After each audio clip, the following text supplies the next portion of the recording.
This is Democracy Now!, democracynow.org. I'm Amy Goodman. Well, this year, we've been marking Democracy Now!'s 25th anniversary on the air. Earlier this month, Angela Davis, Noam Chomsky, Arundhati Roy, Martina Spada, Winona LaDuke, Danny Glover, Danny DeVito, and others joined us for a virtual anniversary celebration. You can watch the whole event at democracynow.org. Today, we bring you our full conversation with Angela Davis, the world-renowned abolitionist, author, activist, and professor at the University of California, Santa Cruz. Democracy Now!'s Juan Gonzalez and I interviewed her from her home in Oakland, California. This 25th anniversary celebration, Angela, it is such an honor to have you join us, as you've done so many times in the last decades. Well, thank you so much, Amy. It seems like it's been longer than 25 years.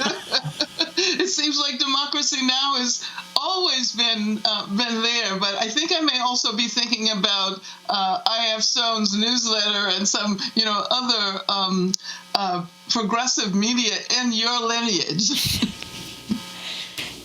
Well, to be counted in that amazing pantheon, someone like I.F. Stone, who said to journalism students, if you can remember 2 words, remember governments lie. If you can remember 3 words, remember all governments lie.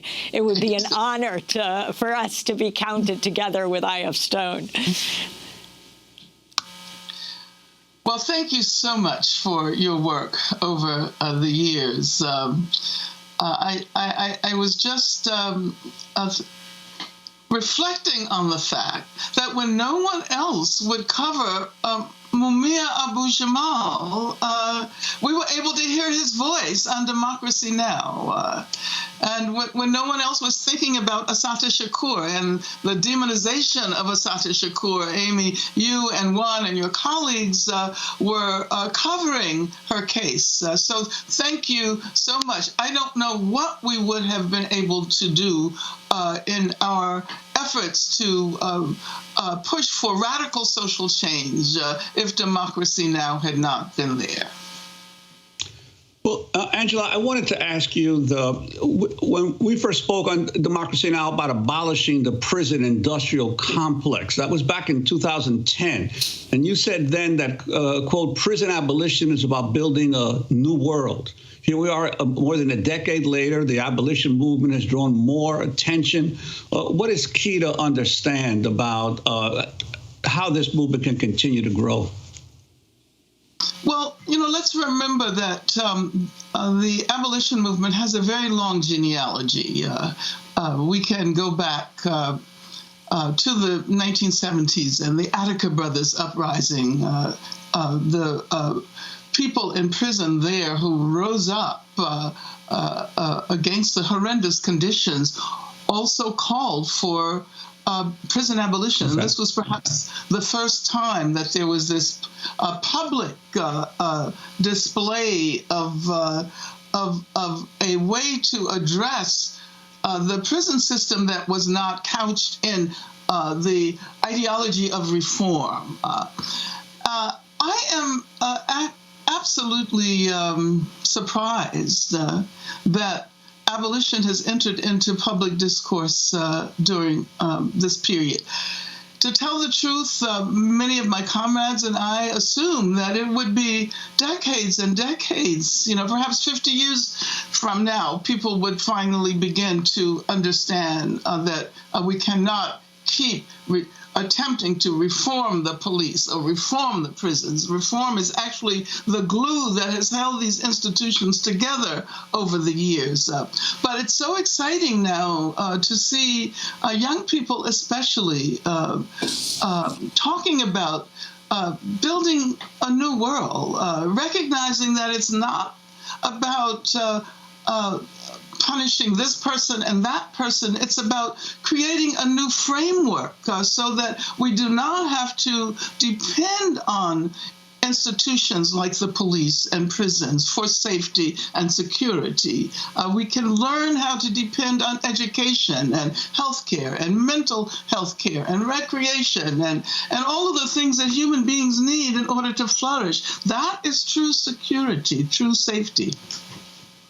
I wanted to ask you about another aspect of that movement as well. You're the daughter of civil rights activists. You went on to become a prominent member of the Communist Party USA, a leader of the Black Panther Party, and you were targeted by the FBI. At one point, the FBI had you on its list of the 10 most wanted fugitives in America.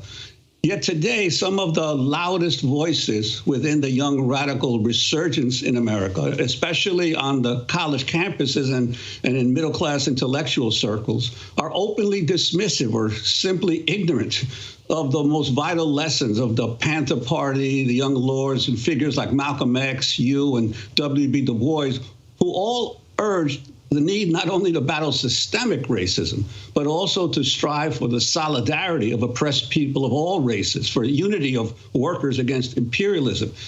But this new trend now, it seems to me, is focusing more on racial identity, individual biases, and anti-Blackness as the central question for social change. And in doing so, they echo a historical strain of narrow nationalism, what we used to call in the Young Lords back then, pork chop nationalism. The Panther Party as well called it that. Some have even sought on social media to cancel you, and the lived experience and the sacrifices of radical socialists and the revolutionary movement within the Black and brown communities. I'm wondering your thoughts on that. I've heard you speak on it, I think, at a forum in Germany recently. Well, yes. I'm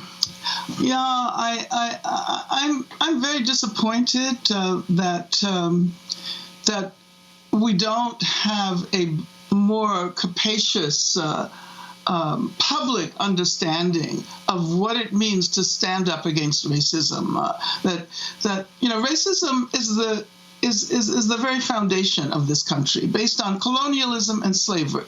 And that means, in the very first place, it is important to recognize the connections between indigenous people and people of African descent.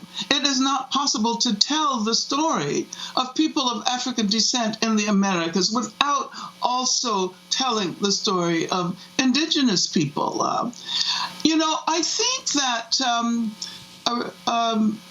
when we engage in serious conversations with young people who really want to learn, they begin to get it. They begin to recognize that we can't work with these narrow assumptions about Blackness and who counts as Black. And the efforts to dismiss what is often referred to as political Blackness. And of course, Du Bois taught us so many decades ago that the reason for identifying connections and relationalities among African people and people of African descent has little to do with the biology or genetics of Blackness, but rather has everything to do with struggles against imperialism, everything to do with global struggles for a better world. But of course, we continue those conversations, and I'm actually impressed by the fact that increasing numbers of people are recognizing how important it is to have a decolonial or anti-imperialist perspective. If we did not expect to have abolition become a central element of public discourse during the early part of the 21st century, and it has become that, then I think we can be a little more optimistic about the possibility of encouraging people to think more critically about the future struggles against racism. Angela, I wanted to ask you about this latest news. The North Dakota's Republican governor, Doug Burgum, has signed legislation banning the teaching of critical race theory. So public schools are now barred from teaching students that, quote, racism is systemically embedded in American society. Critics say the law could ban the teaching of slavery, redlining, and the civil rights movement. Even discussion of the law that was just passed is now prohibited in North Dakota's schools. And you see this happening across the country. You know, I see Democracy Now! And overall independent media. One of its powers, aside from assuring that there's a forum for people to speak for themselves, is bringing historical context to everything. So when we talk about you today in 2021, you constantly go back in time and you look to the future. You talk about the struggles of the 60s and what's happening now. What about this movement, this against education in America? Well, Amy, I think that what we are witnessing at this moment is a profound clash between forces of the past and forces of the future. The campaign against teaching critical race theory in schools, first of all, critical race theory is not taught in high schools. And I wish more critical race theory were taught at the university level. But critical race theory has become a watchword for any conversations about racism, any effort to engage in the education of students in our schools about the history of this country and of the Americas and of the planet. Any discussions about slavery as the foundational element of this country are being barred according to the proponents of removing, quote, critical race theory from the schools. But let's not be misled by the term they are using. What we are witnessing are efforts on the part of the forces of white supremacy to regain a control which they more or less had in the past. I think that it is absolutely essential to engage in the kinds of efforts to prevent them from consolidating a victory in the realm of education. And of course, those of us who are active in the abolitionist movement see education as central to the process of dismantling the prison, as central to the process of imagining new forms of safety and security that can supplant the violence of the police. And Angela, I'm wondering if you could talk about the growing threat of fascism and authoritarianism here in the United States. Clearly, the January 6th events, I think, were a wake-up call to those who hadn't awakened during the period of the Trump presidency.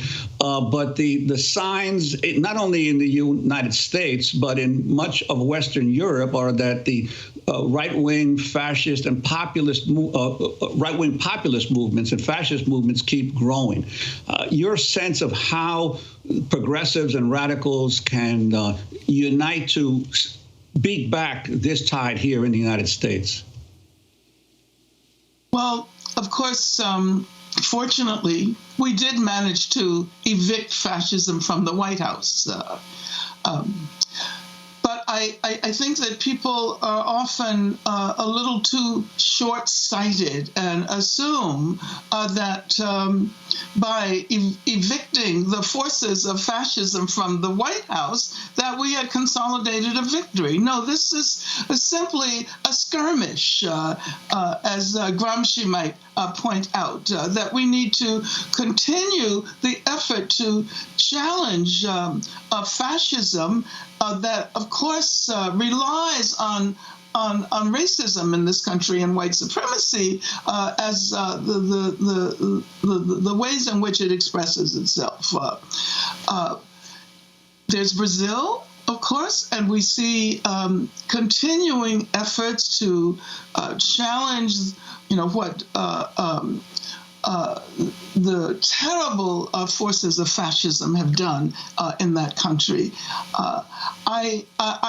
I would suggest that here in the U.S., if we are serious about being victorious over fascism, that we have to have an internationalist perspective. We can't simply focus on what is happening in Washington.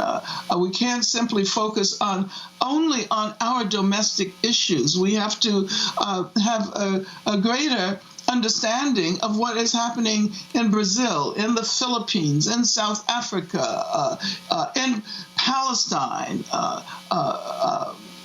throughout Europe. And of course, this is why we need democracy now. Democracy now helps us to place our own domestic issues and struggles within the context of global battles against fascism, against climate change, especially against climate change, against racism. We're becoming aware that racism is not primarily a U.S. phenomenon, not primarily a South African phenomenon. It has infected our global atmosphere.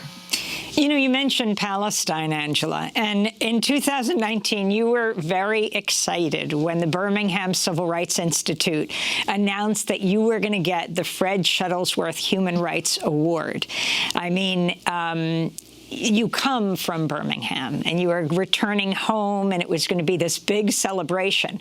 So we ended up following you back to Birmingham, but this was after the Institute rescinded the award, reportedly due to your activism around Palestine. I mean, this became a major brouhaha.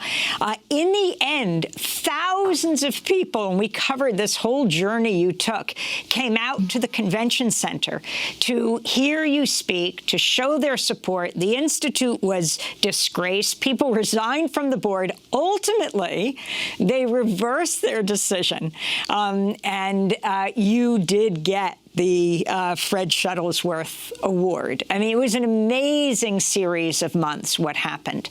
And I was wondering if you could talk about that and advice you have for others who've come under attack for their support of Palestine.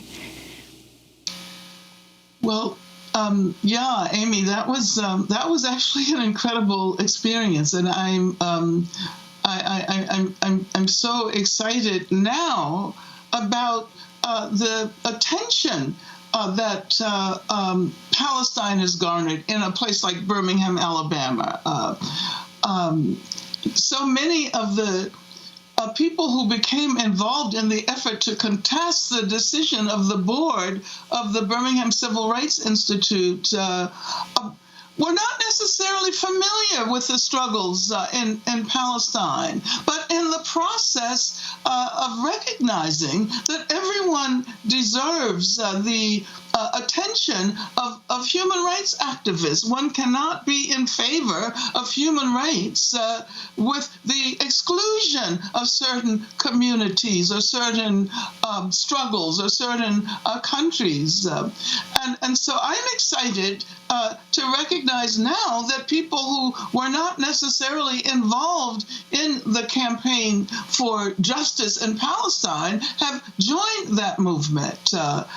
Black people, Jewish people, and as someone who's been involved virtually all of my life in struggles around Palestine, I'm as difficult as things remain, and we see the evictions continuing to take place.